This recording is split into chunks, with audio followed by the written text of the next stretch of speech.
सबसे ज्यादा वैज्ञानिक और सबसे ज्यादा क्रांतिकारी है बुद्ध। बुद्ध ने कहा न भगवान है, न गुरु है, न कोई तुम हो, न आत्मा है, न साक्षी है, कुछ भी नहीं है, शून्य है। ऐसा भी संसार में धर्म है बुद्ध का जहां ईश्वर को ही नहीं माना जाता, किसी को भी नहीं माना जाता, और ये बिल्कुल ही वैज्ञानिक बात है। देखो, बुद्ध ने लोगों के अंधविश्वास को तोड़ने का सबसे ज्यादा काम किया। क्योंकि अगर आप लोगों को कहो कि भगवान होता है, गुरु होता है, आत्मा होती है, साक्षी होता है, तो लोग अंधविश्वासों में पड़ जाएंगे, किसी चीज को मानने लग जाएंगे। हाँ है, तो उनकी धारणाएं नहीं टूटेगी। मगर हमारा स्वभाव ये शून्य, तो जब तक किसी हम धारणा को मानते रहेंगे तब तक हम अपने स्वभाव को जान नहीं पाएंगे ना। इसलिए हमारी हर धारणा को तोड़ना जरूरी है, और बुद्ध ने इसी पर काम किया। इसलिए बुद्ध न आस्तिक है न नास्तिक है। एक कहानी ऐसी आती है कि बुद्ध का शिष्य है आनंद, वो दोनों साथ में चलते फिरते थे। एक बार एक शिष्य आया बुद्ध के पास और उसने पूछा, मैं भगवान को मानता हूँ, उसकी आराधना करता हूँ, तो आप बता देना भगवान होता है कि नहीं। तो बुद्ध ने कहा, भगवान कहाँ होता है, भगवान झूठ है, तुम्हारा विश्वास है। तो फिर वो आदमी चला गया। फिर दोपहर में एक दूसरा आदमी आया, उसने पूछा बुद्ध को कि मैं भगवान को नहीं मानता, ये सब अंधविश्वास है, तो आपका क्या राय है। तो बुद्ध ने कहा, किसने कहा भगवान नहीं है, भगवान ही तो है। वो आदमी भी चला गया। मगर बुद्ध के साथ जो आनंद बैठा था उसको ये विरोधाभासी विचार अचंभित लगे, और उसने बुद्ध को पूछा, आपने क्यों कहा एक बार कि भगवान है और एक बार कहा कि भगवान नहीं है। तब बुद्ध ने कहा कि भगवान ये है कि नहीं ये बड़ी बात नहीं, लोगों की मान्यताओं का खंडन करना है ना। क्योंकि लोग जिस चीज को मानते हैं ना वहीं पर अटक के रह जाते हैं, उनकी यात्रा नहीं होती। जो भगवान मान के बैठता है वो उसी पे अटक के बैठ जाता है, या जो भगवान को नहीं मान के बैठता है वो भी वहीं पर अटक के बैठ जाता है। इसलिए जो मानता है भगवान को, उसको कहा मैंने कि नहीं है, ताकि वो आगे बढ़े, खोज करे। जो नहीं है कहता है, उसको मैंने कहा कि है, वो भी आगे बढ़े और खोजी करें। देखो, बुद्ध कहते हैं शून्य ही सत्य है, और कोई भी सत्य नहीं है, वस्तु स्वभाव शून्य। बाद में बुद्ध के बड़े सन्यासी एक हो गए नागार्जुन, तो उन्होंने इस शून्य बात को और ज्यादा विस्तार से व्यवस्थित किया, इस सिद्धांत को। तो शून्यवाद क्या कहता है, ये सारा संसार शून्य है, शून्य से बना है, शून्य में लीन होता है। इसको हम दो तरीके से समझेंगे। पहले हम वैज्ञानिक तरीके से समझेंगे कि ये सारा संसार शून्य कैसे है। क्वांटम फिजिक्स में आपने अगर पढ़े हो तो वहां पर वैज्ञानिकों ने ये परीक्षण किया कि किसी भी वस्तु के सबसे छोटे जो मोलिक्यूल अणु होता है ना, तो वहां तक जाने से क्या दिखाई पड़ता है। वस्तुओं के सूक्ष्म अणुओं की अध्ययन एक लंबी अध्ययन है, और साइंटिस्ट ने, वैज्ञानिकों ने उस पर अध्ययन करते करते आए हैं। तो पहले ये माना जाता कि वस्तु का सबसे छोटा जो अणु होता है वो एटम होता है, उसमें इलेक्ट्रॉन, प्रोटॉन, न्यूट्रॉन रहता है। तो यहाँ तक अध्ययन की थी। मगर जब क्वांटम फिजिक्स आया, उसने इलेक्ट्रॉन को भी तोड़ने का प्रयास किया, उसके भीतर भी क्या है देखने का प्रयास किया, और पता चला सबसे छोटा जो मॉलिक्यूल है, प्रोटॉन या न्यूट्रॉन व इलेक्ट्रॉन, उसके भीतर भी अगर हम देखने का प्रयास करें कि क्या है, तब उनको अचंभित तथ्य हाथ लगा। वो तथ्य ये था कि वहां पर कोई वस्तु ही नहीं था, वो एक वेव था। जब आप अपनी आंख से, कैमरे से उसको देखते हो, तब वो एक वस्तु के रूप में, बिंदु के रूप में नजर आता है, सबसे छोटा अणु। मगर जब आप आंख से नहीं देखते हो तो वो एक वेव के रूप में रिएक्ट करता है। तो वस्तु वहां है ही नहीं, एक वेव है। हर एक वस्तु के भीतर का जो सबसे छोटा अणु होगा वो कोई वस्तु नहीं होगा, वो क्या होगा, एक डॉट होगा। डॉट नहीं होगा, क्या होगा, एक वेव होगा, एक किरण होगा। और वो किरण सभी जगह फैला हुआ होगा। हर एक वस्तु के भीतर जो छोटा मोलिक्यूल है, अणु है, वो वेव है। तो इसका अर्थ क्या है, सारा सृष्टि के भीतर एक ही वेव है। तो वैज्ञानिकों ने यहाँ तक कहा कि उसको गॉड पार्टिकल, उसको कहा भगवान का पार्टिकल। उसको गॉड पार्टिकल क्यों कहा, क्योंकि गॉड जैसा है ना, वो जो सभी जगह फैला हुआ है, जो कोई वस्तु नहीं है, निराकार है, वेव के रूप में, ऊर्जा के रूप में अनुभव में आता है, और उसकी कोई सीमा नहीं, वो हर एक ब्रह्मांड में फैला हुआ है। तो इसी को तो परमात्मा भगवान कहते हैं ना। तो वैज्ञानिकों ने उसको कहा ये गॉड पार्टिकल है। मगर ये बाहर का अध्ययन है, फिर भी ये बात सच है। मगर इसमें आपने अपने भीतर जाके अपना शून्य होने का, अपना जो स्वभाव है आपका, वो स्वभाव आपका वो भी ऐसे ही क्या होगा, शून्य होगा, वेव होगा। वहां भी कोई वस्तु नहीं नजर आएगा आपको। तो अपने भीतर जाके आपने अध्ययन नहीं किया। तो अध्यात्म अपने भीतर जाके अध्ययन करने की बात है। तो नागार्जुन जिसने शून्यवाद पर ज्यादा अध्ययन किया, वो कहते हैं वस्तु का स्वभाव शून्य है, आपके भीतर भी शून्य है। क्योंकि इस संसार में किसी भी वस्तु की स्वतंत्र सत्ता नहीं होती। इस संसार में जो भी चीजें हैं वो सब परस्पर जुड़ के बनी है। इसको आप अच्छे से समझ ले।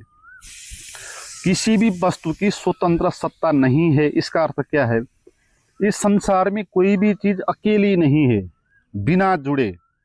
अकेला होने का अर्थ क्या है कि ऐसी चीज जो किसी के साथ नहीं जुड़ के अकेली होती है। मगर संसार में ऐसा कुछ भी नहीं। यहाँ हर एक चीज दूसरी चीज के साथ जुड़ के निर्मित है। जैसे हमारा शरीर है, हमारा शरीर प्रकृति से जुड़ा हुआ है। इसके अंदर पानी डालना पड़ता है, प्रतिपल इसके अंदर सांस डालना पड़ता है, ऑक्सीजन लेना पड़ता है। तो हमारा शरीर वायुमंडल के साथ प्रतिपल जुड़ा हुआ है, पृथ्वी के साथ जुड़ा हुआ है। हमारा शरीर अकेला नहीं है, ठीक है। वहाँ पेड़ नहीं होगा तो हमारा शरीर भी नहीं होगा, वहाँ सूरज नहीं होगा तो भी हमारा शरीर नहीं होगा। तो हमारा शरीर यहाँ पर अकेला नहीं है। हमारा शरीर बहुत सारी चीज़ों के साथ जुड़ के, जैसे एक पेड़ में एक पत्ता होता है, वो अकेला वहाँ नहीं होता, ठीक है। वो पत्ता जुड़ के वहाँ जुड़ा हुआ होता है। तो किसी भी पत्ते की अकेली स्वतंत्र सत्ता नहीं होती। तो इसी तरह किसी भी वस्तु संसार में जो भी होती है, आपका शरीर भी हो या बाहर की कोई चीज हो, जैसे पेड़ हो, जानवर हो, आकाश हो, पृथ्वी हो, कोई भी चीज हो, वहाँ अकेली कोई भी नहीं होती। सब एक दूसरे के साथ कनेक्शन है, सब जुड़ा हुआ है। अगर ऐसा है तो क्या होगा, फिर कोई भी वस्तु अकेली यहाँ नहीं होगी, ठीक है। किसी भी वस्तु की स्वतंत्र सत्ता नहीं होगी। इसीलिए कोई भी वस्तु यहाँ हो नहीं सकती। उसका होना, उसका अस्तित्व तो यहाँ नहीं हो सकता। इसलिए कहा कि कुछ भी नहीं, सब शून्य है। क्योंकि अगर आपकी सत्ता होती स्वतंत्र तो किस टाइप की होती, क्योंकि आपका जो शरीर है वो तो पेड़ के साथ भी जुड़ा हुआ है, पृथ्वी के साथ भी जुड़ा हुआ है, सूरज के साथ भी जुड़ा हुआ है, वायुमंडल के साथ भी जुड़ा हुआ है। तो आपका शरीर क्या है, अकेला ये शरीर नहीं है ना। इसमें बहुत सारी चीजों का कॉम्बिनेशन है। इसलिए यहाँ पर कुछ अकेला नहीं होगा, ठीक है। होगा तो सारा कुछ एक साथ होगा। तो जो चीज इस तरह होती है उसका स्वतंत्र अस्तित्व नहीं होता। इसीलिए यहाँ पर गहरी बात आएगी कि मैं भी नहीं हो सकता। हम कहते हैं ना अपने को मैं, जब हम अपने को मैं कहते हैं तब हम क्या करते हैं, अपने को स्वतंत्र सत्ता मानते हैं। मैं कहने का अर्थ है कि मैं संसार में जितने भी चीज हैं सबको छोड़ के जो बचेगा वो आपका मैं होगा। तो इसका अर्थ क्या हुआ कि आप किसी चीज को स्वतंत्र सत्ता मान रहे हो, ठीक है। या अपने को शरीर हूं कहोगे तो भी आप शरीर को स्वतंत्र सत्ता मान रहे हो।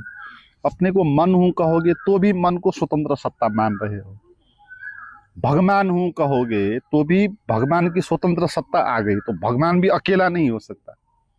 इसलिए बुद्ध कहते हैं ना भगवान है, ना आत्मा है, ना साची है, कुछ भी नहीं है, शून्य है। जब हम अपने को मैं कहते हैं, अभी मैंने कहा, तब हम ये गलती करते हैं। जो चीज स्वतंत्र नहीं है, अकेली नहीं है, उसको हम अकेली बना रहे हैं। इसीलिए अपने को मैं कहना ही झूठ है ना। हमारे संसार में हमारी जो भी समस्याएं हैं, हमारा जो अज्ञान है, हमारा जो बंधन है, अपने को स्वतंत्र सत्ता मानना ही तो है। अहंकार इसी को कहते हैं, मैं भाव। तो झूठ को झूठ जानो और अपने को शून्य जानो, यही बुद्ध का सार है। तो झूठ क्या है? किसी भी वस्तु की स्वतंत्र सत्ता को स्वीकारना, उसको मानना, उसमें जीना, ये झूठ है। क्योंकि कोई भी चीज यहाँ स्वतंत्र नहीं है। जो चीज, बहुत सारी चीज मिलके बनी हुई है, उसकी अपनी कोई सत्ता नहीं होगी। जैसे आकाश है, आकाश पे सारा कुछ होता है वस्तु, मगर आकाश कोई वस्तु नहीं हो सकता। क्योंकि अगर आकाश भी कोई वस्तु होगा तो फिर अन्य वस्तु कहाँ पर टिकेंगे? तो अन्य वस्तु को रखने के लिए आकाश चाहिए, या वस्तु को रखने के लिए अवस्तु चाहिए, तभी वो वस्तु वहाँ हो सकती है। ठीक है? तो हमारा होना भी ऐसा ही अवस्तु। क्योंकि जहाँ स्वतंत्र सत्ता नहीं है, बहुत सारी चीजों का कॉम्बिनेशन है। हमारा देखो शरीर भी इसी तरह बहुत सारी चीजों को मिलके बना है। हमारा मन भी, विचार भी, समाज से जो भी लैंग्वेज से हमने सुन के रखा है ना, शब्दों का जाल, तो उन शब्दों का जोड़ है। तो मन भी अकेला नहीं, मन की भी अकेली सत्ता नहीं। तो आपकी सांस है, तो उसकी भी अकेली सत्ता नहीं है। क्योंकि सांस वायुमंडल के साथ जुड़ी है, वायुमंडल से आती है, हमारे भीतर जाती है, फिर वहीं पर गिर जाती है, फिर वहीं से आती है, जाती है। तो हमारे पास क्या बचा स्वतंत्र चीज ऐसा जिसको हम मैं कह सके, मेरा कह सकते? तो ऐसा हमारे पास कुछ भी नहीं है। तो इसका अर्थ क्या हुआ कि हम शून्य है, हमारा स्वभाव भी शून्य है। देखो यहाँ पर शून्य का नेगेटिव अर्थ नहीं है। जैसे पाश्चात्य दार्शनिक हो गए, अस्तित्ववादी, विसंगतिवादी, वो भी कहते हैं जीवन शून्य है। तो उनका जो कहना है जीवन शून्य है, वो बेकार की भाषा में। वो कह रहे हैं कि बेकार है, निरर्थक है, अर्थ ही नहीं है जीवन का। तो इस दृष्टि में वो शून्य कहते हैं। मगर बुद्ध जहाँ पर शून्य कहते हैं, वो सच की बात कर रहे हैं। सच ये है कि शून्य ही सभी तरह फैला हुआ है और हम भी शून्य है। मगर शून्य का होना इस तरह नेगेटिव नहीं है, क्योंकि ये शून्य के साथ बोध भी है। ये शून्य ही नहीं, सभी कुछ है। ठीक है? क्योंकि कुछ भी चीज अगर कुछ होती है तो वो सभी कुछ नहीं हो सकती, उसकी सीमा आ जाएगी ना। यदि जो चीज शून्य होगी ना, उसकी ही सीमा नहीं होगी। जो चीज भी वस्तु होगी, जिसका आकार होगा, उसका सीमा होगा, तो उसके पार भी कुछ और होगा फिर। मगर जो चीज कुछ होगी ही नहीं, उसका कोई सीमा नहीं होगा। इसीलिए आपका जो स्वभाव है, उसका कोई भी सीमा नहीं है। इसलिए कहा ब्रह्म इसको। ठीक है? शून्य को ब्रह्म भी कहा, वेदांत में इसको ब्रह्म कहा। ब्रह्म का अर्थ होता है जो सभी तरह व्याप्त है, ब्रह्म, जिसकी कोई सीमा नहीं। इसी बात को बुद्ध ने कहा शून्य है, एक ही बात है। ठीक है? बात एक ही है, क्योंकि शून्य ही ब्रह्म होगा और ब्रह्म का स्वभाव शून्य होगा, तभी वो ब्रह्म हो सकता है। तो हमारा जो स्वभाव इस तरह आकाश जैसा शून्य, निर्विचार, जहाँ कुछ भी नहीं, कुछ पर्सनल एक्सपीरियंस नहीं, और जो इतना बड़ा है जिसकी कोई सीमा नहीं, हमारा ये स्वभाव है। जब हम इसको जानेंगे तभी हमको विराट जीवन का अनुभव होगा कि हम कितने विराट है, हमारा स्वभाव कितना है। और वहाँ शांति भी है। जहाँ शून्य होगा वहाँ शांति भी होगी, वहाँ आनंद भी होगा। क्योंकि जहाँ शून्य होगा वहाँ दो चीज नहीं होगी ना। जहाँ दो चीज नहीं होगी वहाँ द्वंद्व नहीं होगा, और जहाँ द्वंद्व नहीं होगा वहाँ शांति अपने आप ही आएगी। शांति का यही अर्थ है। तो बुद्ध का ये जो संदेश है, इसको अच्छे से मनन करके अगर कोई अपने में अप्लाई करें, इसको गहरे, अपने में जाने दें और इसको अपना कुछ ना होने का एहसास करे, तो उसको ना नया जीवन का द्वार खुल जाएगा। मित्रों, अगर आप मेरे साथ बैठ के इस तरह जीवन के रहस्य में उतरना चाहते हैं तो अभी ऋषिकेश में जून 10 से 16 एक भौतिक प्रोग्राम हो रहा है। तो अगर आप वहां आना चाहते हैं तो डिस्क्रिप्शन में जो नंबर दिया हुआ है वहां जाके आप जानकारी लें।